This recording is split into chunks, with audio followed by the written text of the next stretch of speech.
And eventually the Portuguese had to leave Angola, a very sudden weakening of the will to stay.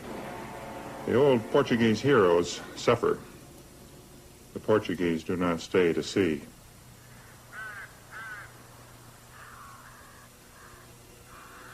For Americans, there was Vietnam. The end there should not have been surprising. There had been a notable local warning. Unfortunately, not one American in 1,000, and even fewer Englishmen, know that at the close of the last century, Rudyard Kipling lived here in southern Vermont. The house he built is still here, a large, rather spooky Victorian affair. No one knew more about colonialism than Kipling. No one had celebrated it more powerfully or warned more trenchantly of its dangers. In this room, which was his study and which is pretty much unchanged since that time, Kipling wrote two of his most famous works, The Jungle Books and Captains Courageous. Having lived in America, Kipling felt free to give advice when our adventures began.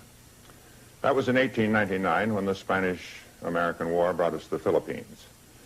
No one then blushed to speak of white men and their responsibility, but better that they should know what to expect. And Kipling told of this in what was perhaps his most famous verse. Take up the white man's burden, the savage wars of peace, fill full the mouth of famine, and bid the sickness cease. Go make them with your living, and mark them with your dead. Take up the white man's burden, and reap his old reward. The blame of those ye better, the hate of those ye guard. The hate came soon enough with the Philippine insurrection, a nasty, frustrating struggle. But the really savage war of peace for Americans came a lot later in Vietnam. In Vietnam, only the words were different. One guy got on. As at Acre, they came with the cash. This time it was for space on the planes and helicopters. These were faster than the galleys, and the trip was over more quickly. By this much had colonial enterprise, effort to govern, shape development from afar, changed in 700 years.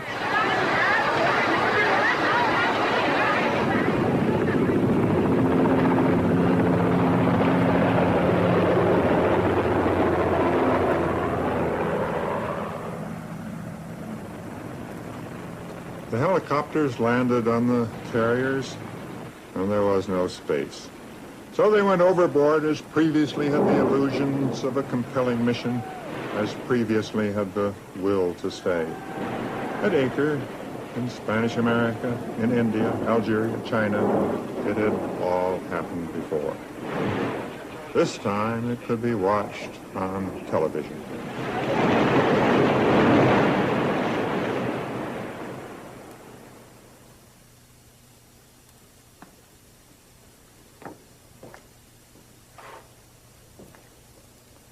Does the colonial experience belong forever to history? Well, I, for one, think that it does. The United States has some very badly burned fingers, and so we should remember, does the other superpower, the Soviet Union.